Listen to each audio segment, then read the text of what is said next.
So today is a day about Facebook Lives. Wasn't exactly meant to be, but I'm catching up also with Craig Hopkins in Reading later.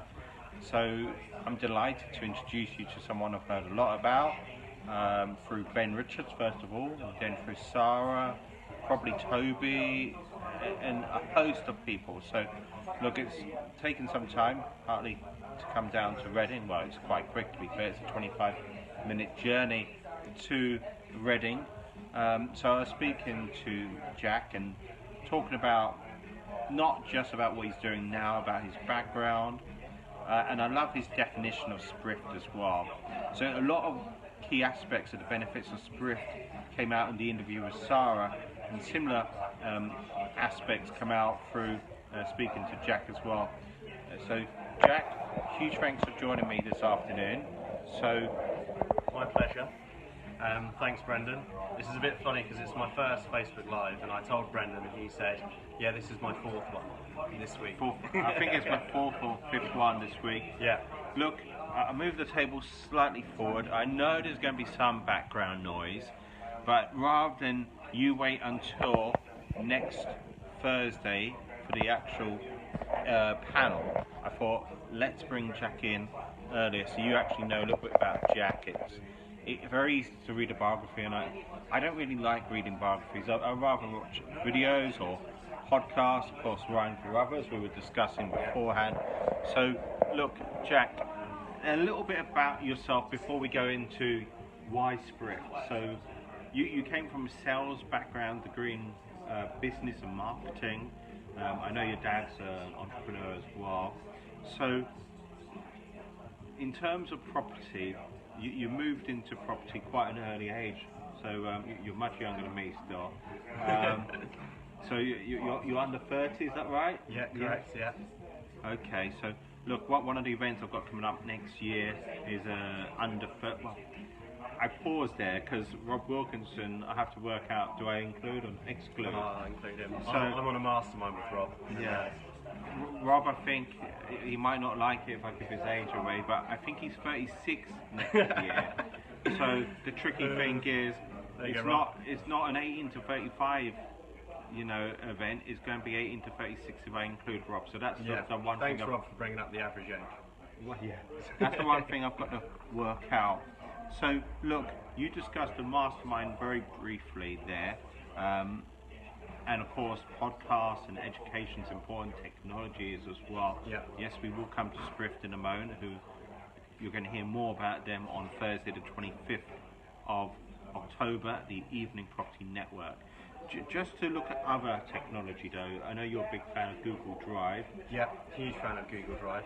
And can you just explain, I have to admit I use Google Drive, I use it mostly for videos. I haven't for some reason had much luck with WeTransfer over the last 6 months or 3 months. It's been a little bit hit and miss, and I've been using Google Drive a lot more. But for yourself, how do you use Google Drive? So I'm generally quite OCD with organisation, creating.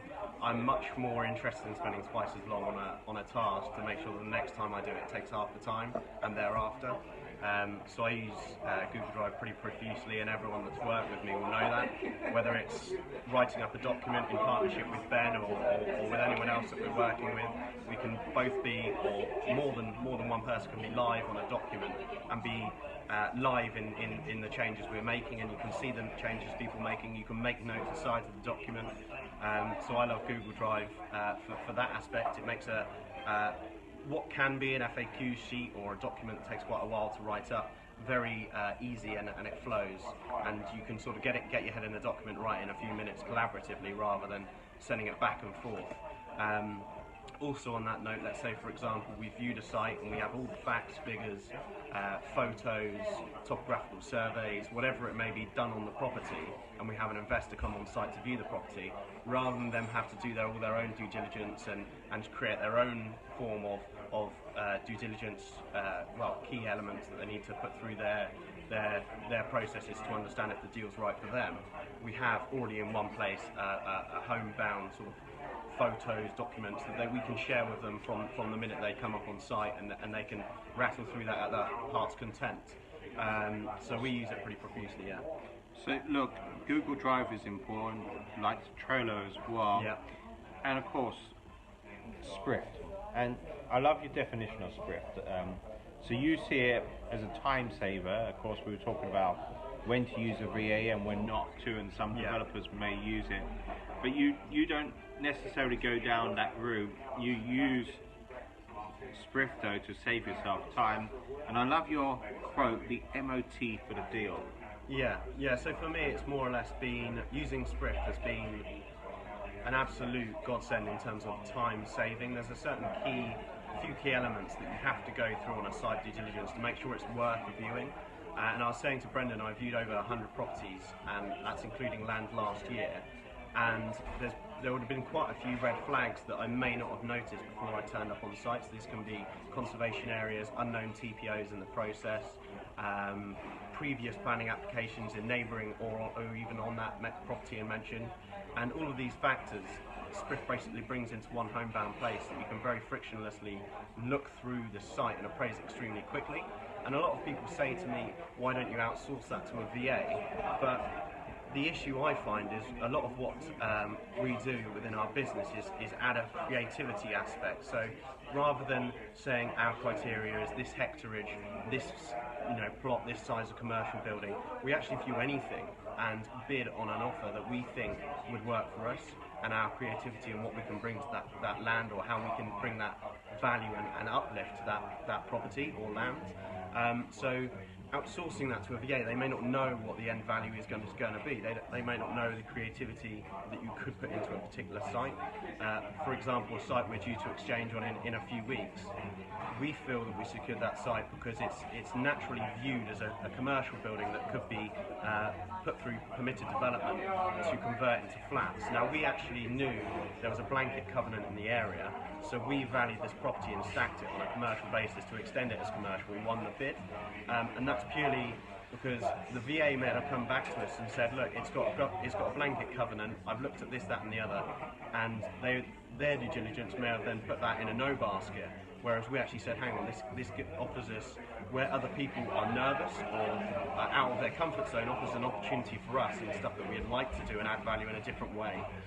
So Script basically analyses all the key areas and red flags, anything to save you time, but also when I'm using it, and I like to use platforms like I said that saves me time, rather than viewing 100 sites this year that I maybe only be able to bid on 70, I could potentially single out the ones that I shouldn't be viewing.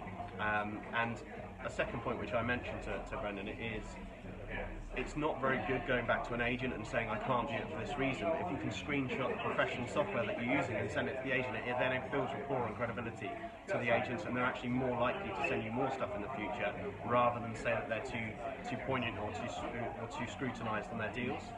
So again, it's bringing a professional presence and credibility back to the agent. So, Jack, I know the viewers have got more questions. I do want to do a second part to this video. So, look, we're going to go off air for just a minute or two, but join us for part 2. In part 2, we're going to look at why Reading specifically as well. So, just want to cover that. So, thank you, and thank you.